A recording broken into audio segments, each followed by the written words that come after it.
Hello and welcome back to Here We Tow. Today we are jumping back in the Laika motorhome and we are heading from Florence down to Pisa. At Pisa we're going to be stopping at Camping Torre Pendente. Now this is a campsite I've not been able to book because you can only book if you're staying for more than 5 nights. So it's just a case of turn up and hopefully you can get a pitch. I have emailed them prior just to confirm this, and what they say is in low season you should not have a problem turning up. In high season, which I believe will be July and August, then you're best arriving between 11 AM and 3 PM to guarantee that you're probably going to get a pitch. Now, I've chosen this pitch because it's literally a 10 to 15 minute walk to the Leaning Tower of Pisa. I've always wanted to see the Leaning Tower of Pisa, and that's what we're going to be doing today. So we are going to drive down to Pisa. We're going to take the toll road. Now, there's 2 main roads that I believe down from Florence to Pisa. One is the toll road that we're going to do, and the other is the non-toll road, which is a little bit more scenic, but we have used that coming up to Florence. And it's quite badly potholed, so it's up to you which you choose. So we're going toll road. What I'll do is I will next see you as we arrive at Camping Torre Pendente and hopefully manage to get a pitch. So come on, let's go to Pisa.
It took us about an hour and a quarter on the toll road. The toll was €7.50. Cash or credit card, not debit card, and there was no obvious Apple Pay on it either. So I was hanging out the window with Jules's credit card doing my best effort. So yeah, €7.50 to take the toll road instead of the other road. We've arrived at the campsite. You probably saw the drive-in on the footage. Really easy to get to, straight from that big main road. When we arrived, I'm going to show you reception because we're going to walk back to go to the tower. But when we arrived at reception, you just pull up, loads of motorhomes and campers arriving. Go to the reception window, they'll take your passports, you pay when you leave. So the price was, I think it's about €38 for one night in May for 2 adults and the motorhome. So once I'd got the information I needed, which was very, very quick because there were so many people, it was literally pointing on a map. We drove through down again, as you've seen on the footage, and we've come here into sort of area D on the campsite. Now the pitches are literally, as you can see, sort of dusty earth, grass. There's electric hookup, there's water taps between every few pitches, and you're literally just sort of driving up and down. There is a toilet facility just at the top of our row, at the top of, I think we're on row D, so there's a toilet facility up there. At the entrance where we've come in, and again we'll go back and see it, there is a little shop that sells bread and various things in the mini supermarket, and there's also a restaurant as well, and I believe there is a swimming pool, but we'll go back ourselves and we'll have a look at all of that when we get back down there. The plan is, we have arrived, we literally got one night here. It's really friendly, we've arrived, and yeah, really friendly, nice feel to it, quiet.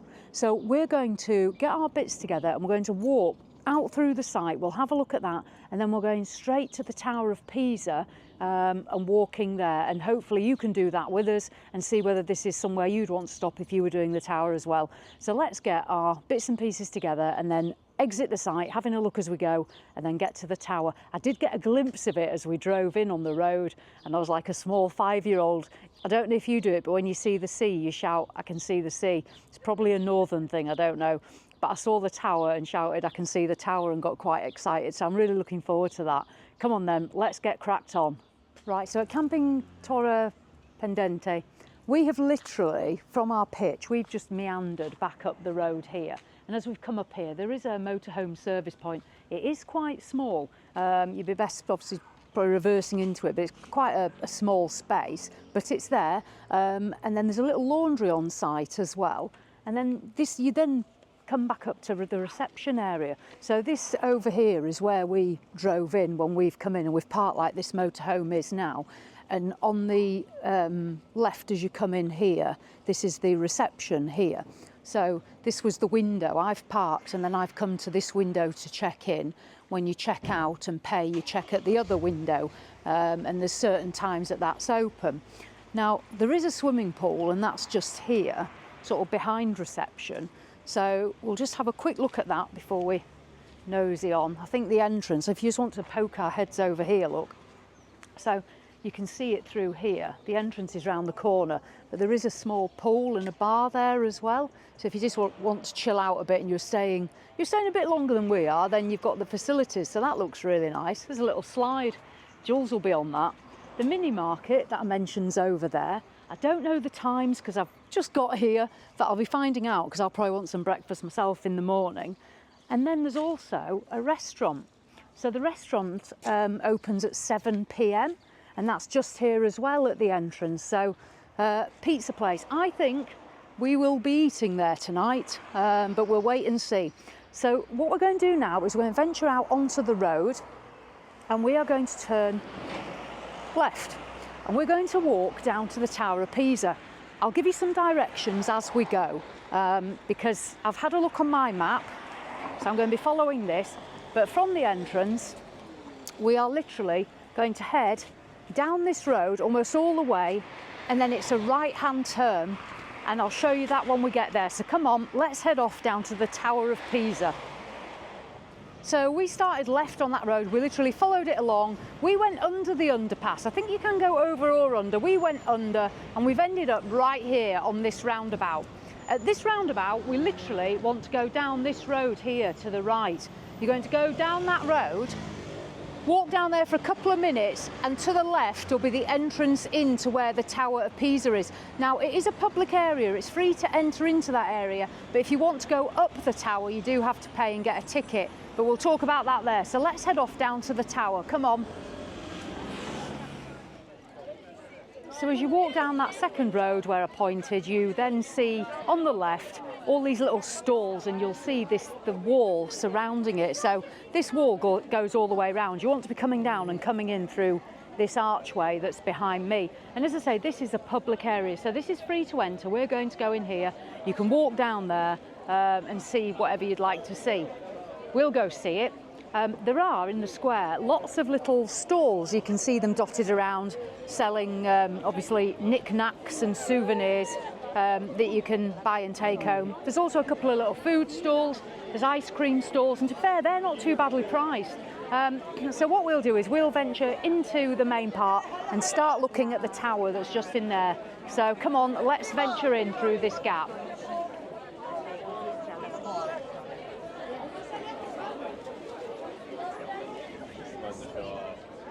Right, so as we come in, there's a map over there, so I'll go and find the full details of everything. But you can see the Leaning Tower just over there at the bottom of all these structures.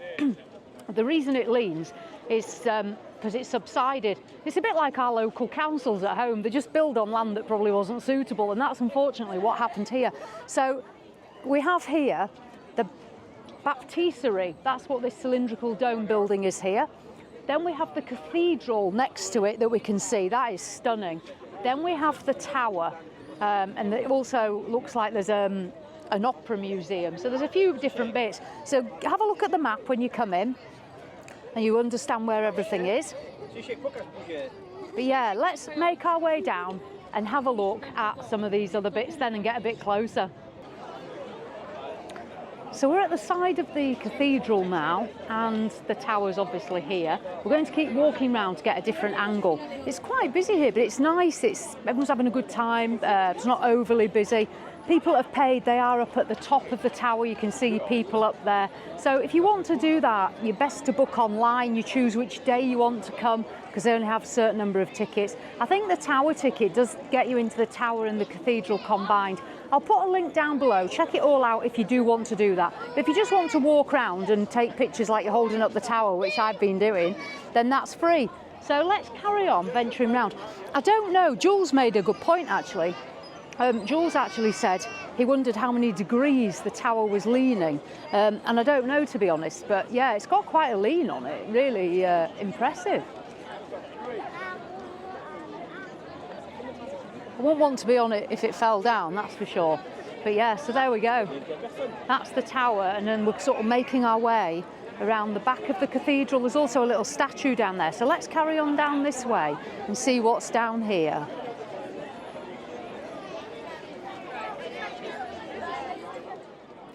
And just here, sort of at the base of the Tower of Pisa, there's some really good information boards explaining the details about all the different buildings that are here.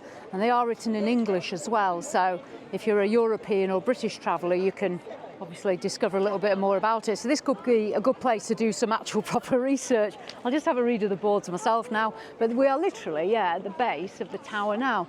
So we're going to carry on wandering round and seeing a bit more of it, but it's really nice. I'm quite enjoying this. So yeah, it's lived up to expectations, I'll say that. So yeah, I'm quite happy with it. So right, let's carry on in this direction and see what's just around this corner. It's worth mentioning that what I've discovered as well is if you walk all the way to the top end, so where we followed it round and then came round, up here where the grass part is, the tower's behind me now, and this seems a really good place for taking some pictures, and it's a lot quieter because obviously everyone's down the bottom end, and you can get quite a good lean on the tower as well for your pictures. So yeah, trot up this end. There is a ticket office down this building line here behind me. So if you don't get them online, you can always get some while you're here. So follow past the ticket office to your left, carry on to this bottom corner, and you've got a great photo opportunity of the tower. I was doing some pushing of it, not holding it up, I was actually pushing. It was quite spectacular. Right, and on that note, I'm going to go get an ice cream, and then we're going to have a mooch around and then venture back to the site where we're going to have some tea. But yeah, do you know what? This is actually really good for a free day out, because you don't have to pay to come in this bit. This is all I wanted to see. Yeah, brilliant. I'm going to go get ice cream and venture back on site. So you'll either see me at an ice cream stand or you'll see me back at the campsite. So I'll see you soon.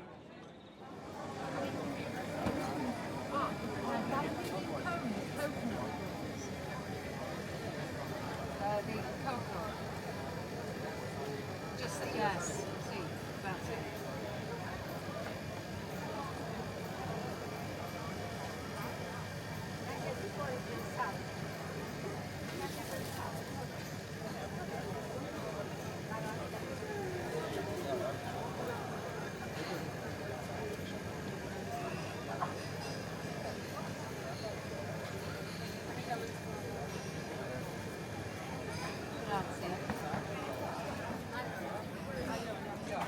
Got another coconut ice cream. It was €5, which is a third of the price I paid in Florence when I had to go and pray in the cathedral.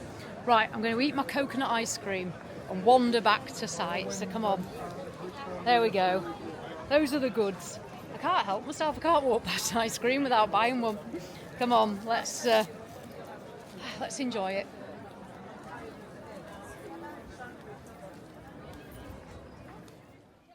And that's it, we're back on the pitch after making it safely back from the Tower of Pisa. That was brilliant, I must say. So first of all, the campsite. This was really easy to find, really easy to get to. Fine with a motorhome. I haven't seen any big pitches. We're 7.4 metres, and to go any bigger, you would have to make sure there was a bigger pitch. That's what I would say. There are a couple of caravans here, the more smaller ones. I don't know how we'd have ever got on with our Isonzo here. So challenge. Yeah, but this is a really good site. The facilities are great. We're going to go out for tea next. That's the big plan. Pisa itself, after we walked under the underpass, which, to be fair, down there you probably think, where are you walking to, don't you? It is a bit strange. But when you pop out and then you go into the Tower of Pisa area, it's quite commercial. What I'd say it's like, and I don't mean this derogatory at all, it almost has the feel, before you go under the archway, the part where the market stalls are, it's a bit like a British seaside resort, in that there's all these like souvenir shops with towers and tea towels and all that sort of stuff. It's a bit tacky, but that's what it's about. And I quite like that, as you well know. And what we enjoyed the walk around, didn't we? Yeah. What I would say though is when you are doing the underpass, do go underneath in that underpass, because if you try and go over the top, there is a railway line which is all fenced off, which is the reason why we ended up having to go down. Yeah, there might have been another path, but we decided not to carry on there. We just stuck with the underpass. But yeah, so the actual area where the Tower of Pisa was, absolutely brilliant. Really recommend that, definitely. And what I was surprised about was all these little sort of shops that were there. There was loads of different food sort of stands, weren't there? They weren't burger vans, they were more like pizza and sandwich vans. And there were restaurants, there were Chinese restaurants, there were some Indian restaurants. There was a real mix, and they were cheap. Like, by my standards, there was, and it was all really affordable. So whereas Florence is like Marks and Spencer's food hall. That's what I would liken that to. And I would say the experience of the Tower of Pisa was a little bit more Tesco's, maybe Asda and Lidl, but that's what I would say it was like. And Florence, you were going to say you were going to gauge it on ice cream. It was €15 for the ice cream in Florence. Yeah, and it was five here. So yeah, it was really affordable. We are eating out, but on the site tonight, literally because it's just on the doorstep and we're quite tired. So we're going to have a quiet night. We've checked out the menu. Again, looks good value. So we're going to eat here. If you wanted, again, to walk back to around the Tower of Pisa, all those restaurants will be open, late into the night. So definitely you could eat out here every night at a different place. But brilliant. We have enjoyed this. I am so glad I've come to the Tower of Pisa. I always wanted to do it. And I said to Jules when we were walking around, it was actually better than I thought. When we got over to the far side where the grass was, that's the bit to head for, I think. But yeah, it was better than I thought. I've really enjoyed that. No, it was good. Yeah. And people just think it is, well, I only thought it was just the Tower of Pisa stood there on its own. I didn't realise I didn't. There was the so Cathedral much around it. And yeah, brilliant. So there we go. So that was Pisa. There's so much more, I'm sure, to see in Pisa than just the Tower of Pisa. But again, this is, our whistle-stop tour, and I want to get in as much as I can. So that's that. Tomorrow we move on to our next place. We're going to the coast. We're heading to the Pisa coast. We're actually heading to a marina above Livorno and stopping at a campsite for a night there. But you'll see all that in the next video. So if you want to go to the seaside and see the sea and a beach, that'll be in the next one. We're looking forward to that. So there we go. So as always, thanks for watching, and we'll see you in the next one. At the coast. At the coast.